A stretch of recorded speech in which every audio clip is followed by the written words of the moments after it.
আসসালামু আলাইকুম আমার কলেজার টুকরা আপুরা ভাইয়েরা, আপনারা সবাই কেমন আছেন? আলহামদুলিল্লাহ, আল্লাহর অশেষ রহমতে আলহামদুলিল্লাহ ভালোই আছি। রমজান মাস অনেক ভালো লাগতেছে। ইতিমধ্যে দেখেই ফেলছেন আজকে কী রান্না করব। আজকে সামান্য কিছু রান্না করবো, ইলিশ মাছ ভাজি করব আর সিম ভাজি করব, আর এই যে কাঁচা টমেটো ভাজি করছি।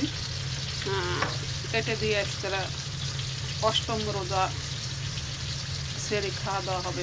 একটা ডিম ভাজতেছি আমার ভাইয়ের জন্য, ও আবার মনে হয় ইলিশ মাছ খাবে না।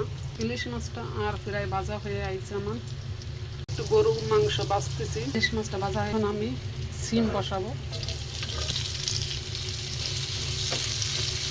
মশলাটা ভাজা হয়ে গেছে, আমি সিমগুলো দিয়ে দিব। সিমগুলো দিয়ে ঢাকনাটা ঢেকে দিছি। সেটা মাংসটাও ভাজা হয়ে আসছে। আমি আছে এই গরুর মাংস সিদ্ধ করে আমি ডিপে রেখে দিয়েছিলাম, তাই আস্তে আস্তে এই যে ভাজতেছি। আর পাকিস্তানি পেশোয়ারি বিফটা কার কাছে কেমন লাগছে কমেন্টে জানাইবেন।